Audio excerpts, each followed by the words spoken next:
AI can translate your content in seconds, but it can also quietly damage your brand if you rely on it alone. Hi, I'm Daphne, Marketing Director at VeraContent, a global content marketing agency. Today we're going to talk about why AI alone isn't enough to translate your content. I'll also tell you some of the main things that it tends to get wrong, how to close the gap, and then a few examples of our own work at VeraContent. So let's start with something that most teams overlook.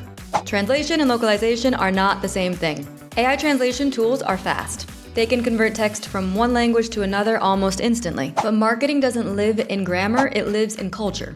The real risk is not bad translation. It's culturally tone-deaf content. So let's say that your brand launches a campaign that uses humor. AI might translate the joke word for word or give you a decent alternative, but humor is deeply cultural. What feels playful in one market might fall completely flat in another. Always treat localization as cultural adaptation, never translation. That means checking idioms, humor, references, and even imagery with someone who understands the local market. A good example is the work that we do for one of our clients, Too Good To Go. We support Too Good To Go across several European markets. Instead of adapting content from one global source, we work with local community managers in each market who create specific content for their own audience. That means that tone, references, and language all feel natural in each country. So a post written for Denmark sounds like it was actually written from someone from Denmark, and a post written for the Netherlands also sounds like it was written by someone from the Netherlands, because it was. We make sure that all of their content is written by native-speaking, locally based creatives, and that's something that AI simply can't compete with. So now let's talk about something else that AI also struggles with: consistency.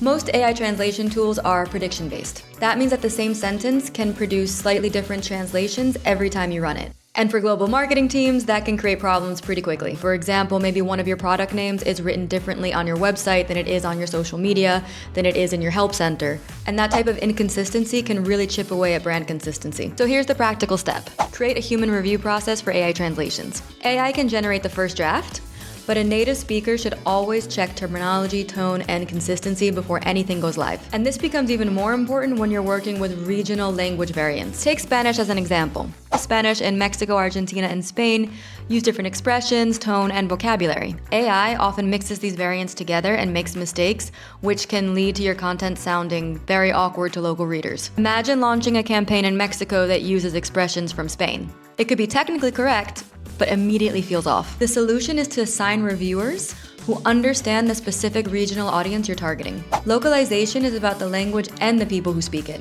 Then there's another challenge that teams often miss: cultural symbolism. AI doesn't always understand what different images, gestures, and colors mean in different cultures. Colors can carry completely different meanings depending on the market. A simple hand gesture could be friendly in one culture, but then offensive in another. Even a thumbs up isn't universal. So the actionable step here: review visuals during localization, not just text. Make sure that someone from each market looks at the entire piece of content before publishing.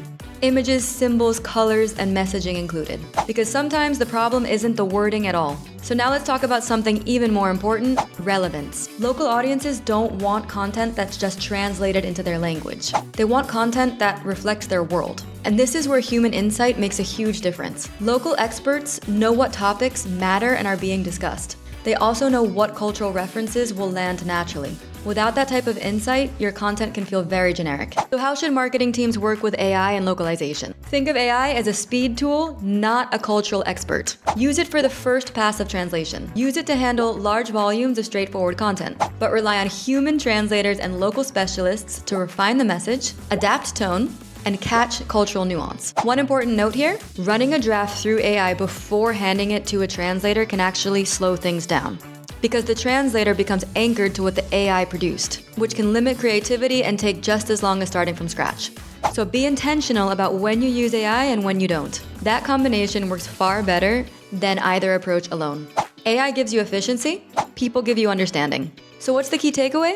Effective localization always requires human cultural expertise. AI can definitely support translation, but brands need local experts to adapt language, visuals, and messaging so content truly resonates in every single market. The brands that are succeeding globally are not the ones that are translating the fastest. They're the ones that understand their audiences the best. At VeraContent, this is exactly what we help global brands do. We combine the speed of modern tools with the cultural expertise needed to create content that actually works market by market. Thanks for watching, and don't forget to like and subscribe for more marketing tips and insights.